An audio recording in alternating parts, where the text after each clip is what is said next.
अस्सलाम वालेकुम, welcome back to Shanaz vlog. काफ़ी दिनों बाद कैसे हैं आप सब लोग। उम्मीद करती हूँ आप सब लोग बहुत अच्छे से होंगे। अल्हम्दुलिल्लाह हम सब बिल्कुल ठीक हैं। और बस ये था व्लॉग जो है मैं आप लोगों से शेयर करने लगी हूँ। 10 जून का व्लॉग है ये, और काफ़ी दिनों बाद मैं इसको जो है ना अपलोड पे लगा रही हूँ आज। काफ़ी दिनों बाद वो रीज़न आप लोग आगे देखेंगे कि क्यों, और इस तरह का थंबनेल मैंने क्यों डाला है वो आप लोग आगे देखेंगे। तो ये 10 जून का था जब हम मुंबई से दिल्ली के लिए निकले थे बाय एयर। और तो यहाँ से हमारी जर्नी स्टार्ट हुई और मैंने बहुत कुछ सारी क्लिप जो है ना शूट करके रखी हुई थी कि मैं आप लोगों से जैसे ही पहुंचूंगी फौरन से अपलोड करूंगी वीडियो। एक मैंने पूरा शेड्यूल बनाया हुआ था कि इस टाइम पर ये वीडियो मैं डालूंगी। और ये सब तो आप जो आप पुराने व्लॉग्स जो देख रहे हैं, लास्ट व्लॉग जिन लोगों ने देखा हो उससे उन्हें तो पता ही होगा कि मैं क्यों जा रही हूँ दिल्ली, हम क्यों जा रहे थे, क्योंकि देवर की शादी है दिल्ली में। तो इस वजह से हम जो है ना दिल्ली जा रहे थे। 10 जून के हमारी टिकट थी सुबह मॉर्निंग की, और अभी सुबह के बज रहे थे 6:30 बज रहे थे, और हम निकले थे एयरपोर्ट के लिए अपने घर से।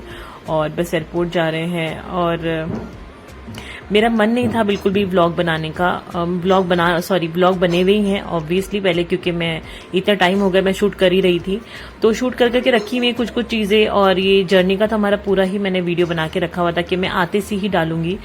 लेकिन बिल्कुल भी अब मन नहीं चाह रहा था, बिल्कुल भी मेरा मन नहीं था, बिल्कुल भी नहीं था। आप लोग यकीन मानिए मेरा बिल्कुल, मैं 4-5 दिनों से कोशिश कर रही हूँ कि मैं व्लॉग डालूं और जो मैंने शूट करके रखे हैं एटलीस्ट मैं वॉइस ओवर करके आप लोगों को अपलोड पे लगा दूं। लेकिन मेरा बिल्कुल मन ही नहीं चाह रहा था एकदम। वो कहते हैं ना लाइफ के इस टाइम ऐसे फेज में आ गई हूँ जहां पर ना कुछ भी अच्छा नहीं लग रहा है।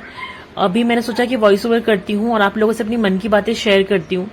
मैंने सोचा आप लोगों से अपने मन की बातें शेयर करूं तो शायद मन कुछ हल्का हो जाए, और जो दिमाग में इतना ज्यादा टेंशन इस वक्त भरा हुआ है और इतनी ज्यादा परेशानी और बस जो भी चीजें चल रही हैं ना उनसे शायद मैं बाहर निकल पाऊं, इस उम्मीद में मैंने सोचा कि चलो मैं व्लॉग डालती हूँ। शायद मन हल्का हो जाए आप लोगों से बातें करके, बताकर अपनी चीजें, अपनी परेशानियां। वो कहते हैं ना आप जब दुख बांटते हो, अपना दुख जो आप किसी को बताते हो तो कम हो जाता है, खुशी बताने से बढ़ जाती है। तो बस वही है, दुख बांटने से कम हो जाता है। उस वजह से मैं ये दुख आप लोगों से शेयर करना चाहती हूँ। ये मेरा अकेली का दुख नहीं है, पहली बात तो ये सारी दुनिया का दुख है। इस वक्त सारे इंडिया में इस चीज को लेकर बहुत ज्यादा जो है ना गम का माहौल है। मैं बात कर रही हूँ एयर इंडिया प्लेन क्रैश के बारे में, और उसके बाद में मैं और भी आप लोगों से जो मेरा पर्सनल लेवल पर गम है उसके बारे में भी मैं आपसे डिस्कस करूंगी। पर सबसे पहला इंसिडेंट जो था वो था एयर इंडिया प्लेन क्रैश का।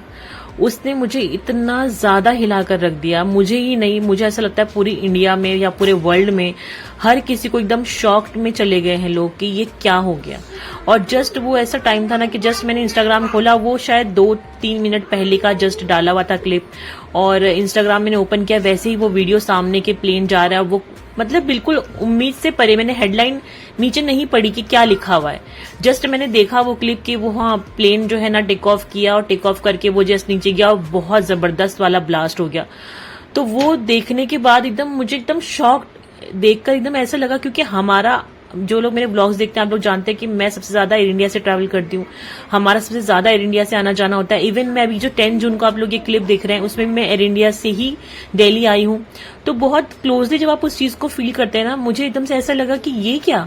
देन उसके बाद में मैंने हेडलाइन पढ़ी कि ओ शिट ये क्या हो गया। मतलब बहुत ज्यादा एकदम से, वो कहते हैं ना आपको किसी चीज को देखकर शॉक लगता है, वही वाला माहौल था। उसके बाद से मैंने बहुत अवॉइड करने की कोशिश करी कि मैं नहीं घुसती उन सब चीजों में, क्योंकि मुझे एंजाइटी बहुत ज्यादा होने लगती है जब मैं इस तरह का कोई भी न्यूज देखती हूँ, सुनती हूँ, मेरा एंजाइटी लेवल बढ़ जाता है।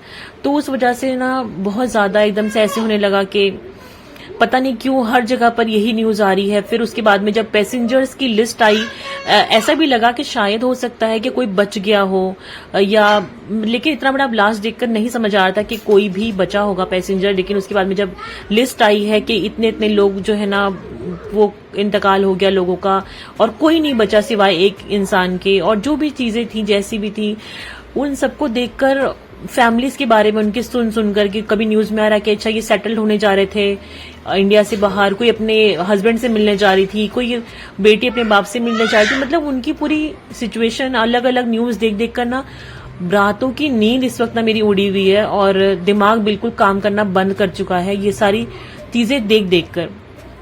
तो ये मेरे पास में एक व्लॉग जो है ना मैंने शूट करके रखा था जब हम वहां से आए, तो मैंने सोचा ये व्लॉग डालती हूँ सबसे पहले, और फिर मैं आप लोगों से अपने मन की बातें शेयर कर लूंगी, शायद मेरा मन भी हल्का हो जाए आप लोगों की वजह से, कि मैं बातें कर पाऊं, बोलूं तो मेरा मन हल्का हो जाए। तो इस वजह से मैंने सोचा कि चलो आप लोग ये एयरपोर्ट की क्लिप्स देख लेना। हमारा यहाँ पर चेक इन हो रहा था बैगेज का, और हम बहुत जल्दी पहुंच गए थे एयरपोर्ट पे, बहुत जल्दी, क्योंकि हम लास्ट टाइम जैसे ब्लॉग में देखा होगा आप लोगों ने कि हमें बहुत ज्यादा भागदौड़ हो गई थी, हमारे नाम का अनाउंसमेंट होने लगा था एयरपोर्ट पर कि लास्ट पैसेंजर थे हम। तो इसको मद्देनजर रखते हुए हम इस बार जो है ना बिल्कुल टाइम से 1 घंटा पहले ही पहुंच गए थे। बिल्कुल एयरपोर्ट पूरा खाली पड़ा था, आराम से चेक इन और सब कुछ बहुत ईजीली हो गया था। तो बेसिकली मैं ये कहना चाह रही हूँ कि अब दुनिया में ऐसा हो रहा है, मुझे ऐसा लग रहा है दुनिया में कि दुनिया खत्म होने वाली है। अब ऐसा बार बार फील आता है कि ना अब कुछ बचा ही नहीं है। और जिस दिन प्लेन क्रैश का हुआ उस दिन ट्रेन का भी इंसिडेंट सामने आया, और अभी कल ही की बात है जब बस का हिमाचल में सामने आया कि बस पलट गई है। ये सब चीजें सुनकर कि ऐसा तो कभी होता ही नहीं था। प्लेन क्रैश का मैंने अब बाहर के मुल्कों का ज्यादा सुना है कि हाँ वहां पर प्लेन क्रैश हो गया, ऐसे हो गया, वैसे हो गया, और इंडिया में तो ये सब एकदम शॉकिंग न्यूज थी, बिल्कुल शॉकिंग न्यूज थी। और वो भी एयर इंडिया, बिल्कुल वो कहते हैं ना, ऐसे लगता है जैसे कि हम इसको बहुत करीब से जाते हैं क्योंकि हम इसमें ट्रैवल करते हैं। तो वो सबसे ज्यादा एक शॉकिंग न्यूज मेरे लिए रही है कि और भी लोगों के लिए बहुत ज्यादा शॉकिंग होगी, लेकिन इस वक्त मैं सिर्फ अपनी बात कर रही हूँ। और लोगों के लिए पता नहीं क्या क्या रहा होगा इससे रिलेटेड, कौन किस सिचुएशन में चला गया होगा, किस पे क्या गुजरी होगी, क्या बीती होगी, मैं उसका अंदाजा भी नहीं लगा सकती हूँ। लेकिन फिलहाल सिर्फ मैं अपने बारे में बात कर रही हूँ, अपने बारे में आप लोगों से बता रही हूँ कि ये क्या हुआ दुनिया में, किस वजह से ये चीजें हुई। खैर इन सब चीजों से ये समझ में आता है कि बहुत लाइफ जो है ना अनप्रेडिक्टेबल हो चुकी है। कब कहाँ किसके साथ में क्या होने वाला है, कब किसको क्या हो जाए, वक्त का कुछ पता नहीं है, कुछ भरोसा ही नहीं है।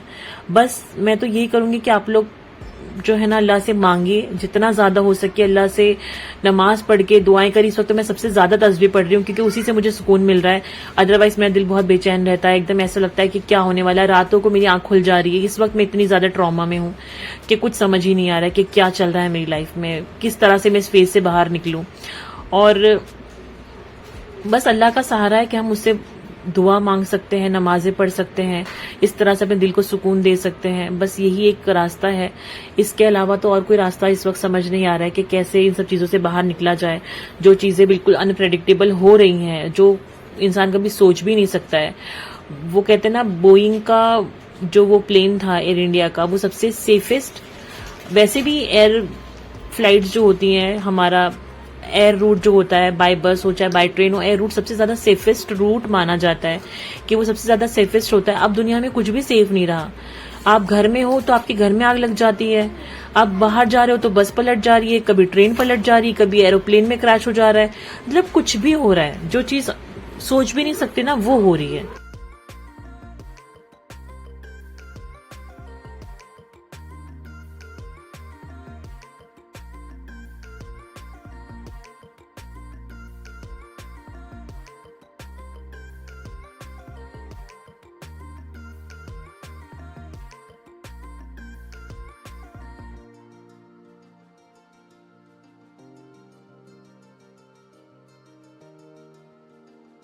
इतनी सही टाइम की फ्लाइट करवाई है ना कि पूरा एयरपोर्ट खाली पड़ा है।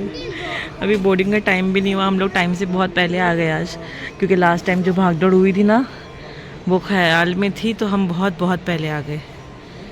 और अभी हमारी बोर्डिंग जो है ना वो अगले गेट से होगी, 87 से। अभी हम 86 पे बैठे हैं और यहाँ पर मौसम देखिए कुछ इस तरह का है, सारी फ्लाइट्स खड़ी हैं यहाँ पर।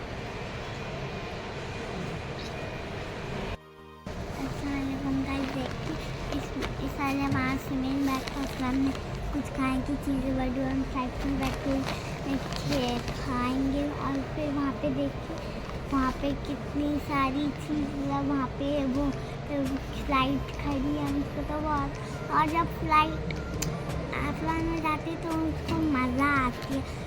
मम्मा मेरा हैंड पकड़ लेती है, मज़ा आती है। और आज पहली बार वो मेरा हैंड नहीं पकड़ेंगी तो बहुत मज़ा आने वाली है। बच्चों को तो बाहर निकलते ही भूख लगने लगती है, तो हम कुछ स्नैक्स लेकर आए थे बच्चों के लिए। वही शार्मी बता रही थी कि मेरे बैग में स्नैक्स है, तो यहाँ पर हम खाने लगे। और जो है शमीम गए थे चाय लेने के लिए अपने लिए। मॉर्निंग का टाइम था सुबह का, और यहाँ पर जो है ब्रेकफास्ट तो हमें मिलेगा फ्लाइट में। तो अभी मैं कुछ जो है ना पैकेट्स के स्नैक्स के रिव्यू करने वाली हूँ, और मुझे खाने में बहुत अच्छे लगे। मैं भी आप लोगों से भी शेयर करती हूँ, वो वाली क्लिप देख लीजिए, फिर इंशाल्लाह बातें आगे कंटिन्यू करते हैं, क्योंकि बहुत कुछ है जो मुझे आप लोगों से शेयर करना है, बताना है, वो मैं इसी व्लॉग में आप लोगों से बताऊंगी। बस आप लोग दुआओं में बहुत बहुत याद रखिए, इस टाइम पर बहुत ज्यादा जरूरत है आप सबकी दुआओं की। baked not fried not made with olive oil high protein puff और सुपर ग्रेन पफ।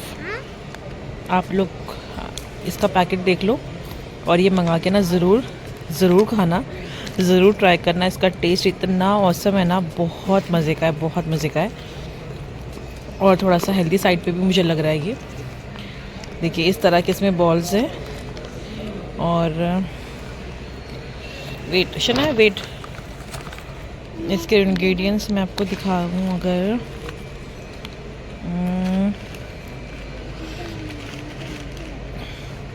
मूंग दाल, पुदीना seasoning, onion powder, chilli powder. अगर आप लोग चिप्स वगैरह खाते हैं ना बच्चे आपके, और चिप्स खाने के आदी हैं, तो मैं तो कहूँगी ना यही मंगा के दीजिए उनको। बहुत यम्मी है, बहुत टेस्टी है। ये देखिए बहुत अच्छे हैं, आप लोग भी मंगा के ज़रूर ट्राई करना। ये मुझे तो बहुत अच्छे लगे। इसमें ना अलग अलग फ्लेवर है, मैं आपको दिखाती हूँ। एक ये वाला फ्लेवर है इसमें, ये भी सेम है, made with olive oil, high protein puff, लेकिन इसका टेस्ट अलग है। वो वाला पुदीना वाला था ना जो भी मैंने आपको दिखाया, ये अलग है।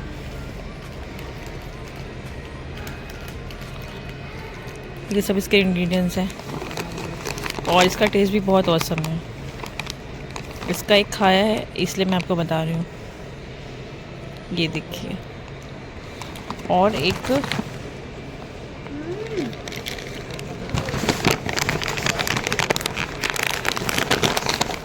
ये वाला है, सेम है बट ये अलग अलग थोड़ा सा।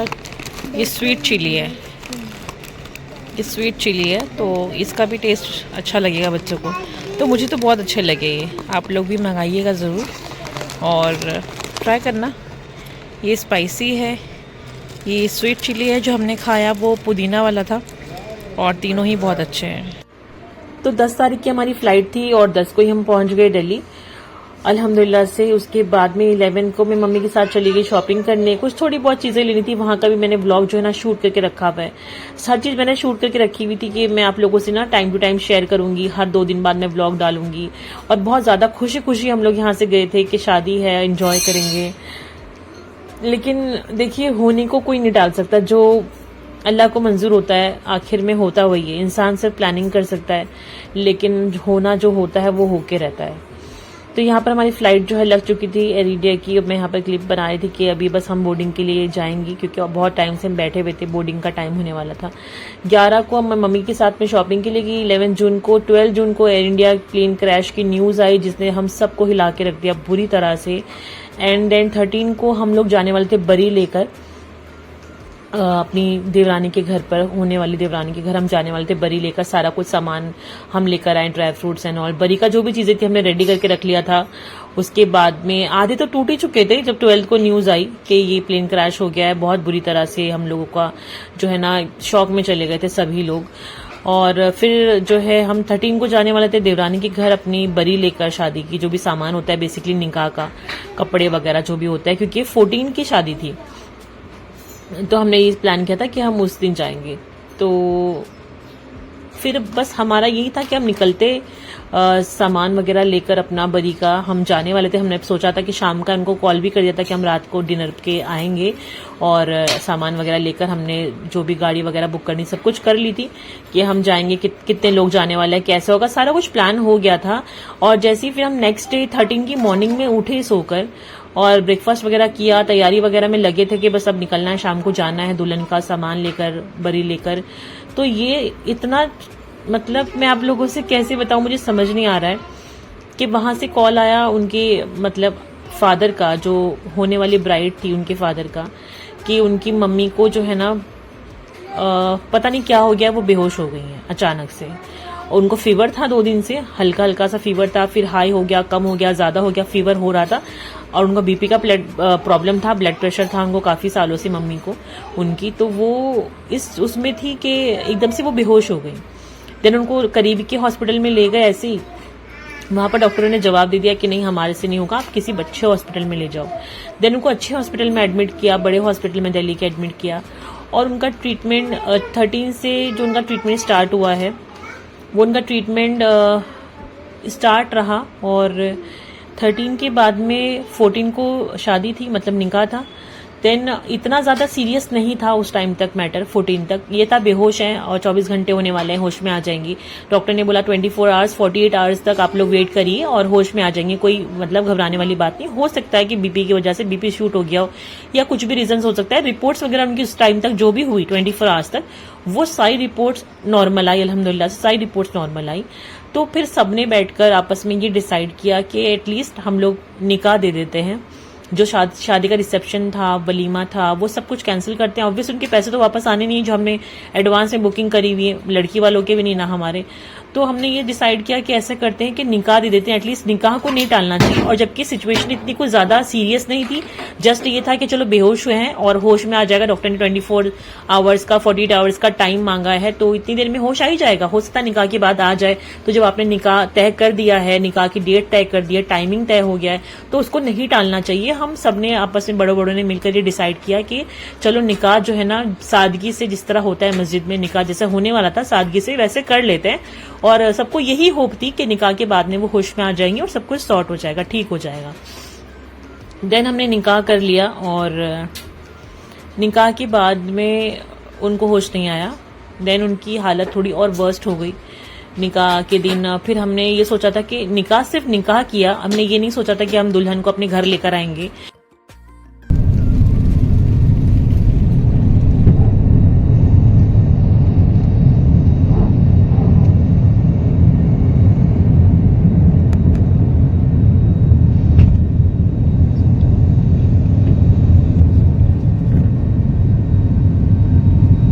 तो जो भी मैंने शूट करके रखा हुआ है, जैसे जैसे इतने दिनों से मैंने टूटा फूटा, जैसे कि एक दिन बनाया, कभी कुछ खाना वगैरह खा रहे हैं या देवरानी के साथ में जो भी है थोड़ा बहुत टूटा फूटा सा है, वो मैं अगले वाले ब्लॉग में इंशाल्लाह सब कुछ ज्वाइन करके इकट्ठे करके डाल दूंगी। तो आप लोग देख लीजिएगा। मैंने सोचा कि आप लोगों से शेयर करना जरूरी है। तो बस यही सब मुझे आप लोगों से बताना था। देन उसके बाद में हम उनको उनकी अब्बू की इजाजत से हम उनको घर ले आए। उन्होंने कहा कि जब निकाह हो ही गया है तो आप ले जाइए, शाम को वापस ले आइएगा, कोई मसला नहीं है। अम्मी तो अभी हॉस्पिटल में है ही, वो इतना ज्यादा सीरियस कुछ था नहीं। तो हमने कहा चलो ठीक है। फिर जो दुल्हन घर आ गई, अल्हम्दुलिल्लाह सब कुछ अच्छा रहा, ठीक रहा। देन उसके बाद में वो अपने घर चली गई। और इसी तरह से जो है ना 13, 14, 15, 16, 17, 18, 19 और फिर आज 20, जब मैं वॉइस ओवर कर रही हूँ, फ्राइडे का दिन, आज उनके अम्मी का इंतकाल हो गया। मुझे बहुत अफसोस, हम सबको, मुझे नहीं, हम सबको, मतलब इतने दिनों पे जब मैं दिल्ली आई हूँ ना, इतने दिनों से कुछ भी अच्छा नहीं रहा है। इतने दिनों से मैं यहाँ पर थी दिल्ली में। हाँ, एक चीज अच्छी हुई है, एक चीज बहुत अच्छी हुई है इंशाल्लाह, वो भी मैं आपसे शेयर करूंगी। जो मैं आप लोगों से अपना दुख शेयर कर रही हूँ, तो खुशी भी जरूर शेयर करूंगी और वो मैं आप लोगों से बताऊंगी कि किस खुशी की मैं बात कर रही हूँ, जो अच्छी चीज अच्छी हुई है। तो बाकी हम लोग इतने दिन दिल्ली में रहे, कुछ अच्छा नहीं लगा, ना कुछ अच्छा रहा। पापा की तबीयत बहुत खराब रही 2-3 दिन, वो भी टेंशन में थे, मम्मी टेंशन में थी, ना सही से कोई खा रहा है, ना सही से सो रहा है। हर किसी को टेंशन लगी हुई है कि उनकी अम्मी ठीक हो जाए, हर कोई उनके लिए दुआएं कर रहा था कि ठीक हो जाए, ठीक हो जाए। डॉक्टर्स हैं वो होप्स दे रहे थे उनको, जबकि उनका जो है ना ब्रेन हैमरेज हो गया था बीपी की वजह से, उनके दिमाग में जाकर वो चीजें शॉर्ट कर गई। तो हम लोगों को ऐसा लग रहा है कि वो ऑन द स्पॉट जो है ना वो खत्म हो चुकी थी, लेकिन डॉक्टरों ने होप्स दिया। वेंटिलेटर पे थी, वो आईसीयू में थी। डॉक्टर्स कंटिन्यू होप्स देते रहे कि नहीं हो जाएगा, हो जाएगा, वो टाइमिंग है, ये रिपोर्ट्स करवाना, या जो भी डॉक्टर के प्रोटोकॉल्स होते हैं, खैर क्या कह सकते हैं उसमें। तो बस आज फ्राइडे के दिन सुबह मतलब फ्राइडे नाइट में, थर्सडे नाइट में उनका इंतकाल हो गया। सुबह जुमे की नमाज के बाद उनकी तदफीन हो गई। तो बस आप सब लोगों से मेरी यही गुजारिश है, रिक्वेस्ट है कि प्लीज आप सब लोग उनको अपनी दुआ में जरूर याद रखें, उनकी मगफिरत की दुआएं करिए बहुत बहुत ज्यादा। और पूरी दुनिया में जो भी चल रहा है, इंडिया में खास करके ऐसा लगता है किसी की नजर लग गई हमारे हिंदुस्तान को, तो सबके लिए बहुत बहुत बहुत सारी दुआएं करिएगा। हम सबको दुआ में बहुत याद रखिएगा। आप सब लोग अपना भी बहुत ख्याल रखिएगा। और कहीं भी जाइए आप लोग दुआ पढ़ के जाइए। सफर पे जा रहे हैं तो जरूर से दुआएं पढ़िए, नफिल पढ़ के जाइए, हाजत की नफिल पढ़िए, शुक्राने की नफिल अदा करिए, ज्यादा से ज्यादा अल्लाह को याद करिए इस वक्त, क्योंकि ऐसा लगता है ना कि एक मुसीबतों का पहाड़ सा टूट पड़ा है पूरी दुनिया पर, पूरी स्पेशली हिंदुस्तान पर। और हमारे घर में तो ऑब्वियसली ये सब भी चल रहा था, तो हमें तो डबल मतलब ज्यादा परेशानी थी कि क्या हो रहा है। ऐसे शादी का माहौल अचानक से गम के माहौल में तब्दील हो गया, तो बहुत कुछ शॉकिंग था। और इस सब चीजों से अभी तक हम बाहर नहीं निकल पाए हैं पूरी तरह से। बस आज हिम्मत जुटा के मैंने सोचा आप लोगों से शेयर करती हूँ ये व्लॉग, एटलीस्ट जो मेरे पास क्लिप रखी हुई उनको तो मैं आप लोगों से शेयर करूं। तो बस यही था मुझे आप लोगों से जो शेयर करना था, बताना था। दुआ में बहुत याद रखिएगा, अपना भी बहुत ख्याल रखिए। टेक केयर, अल्लाह हाफिज।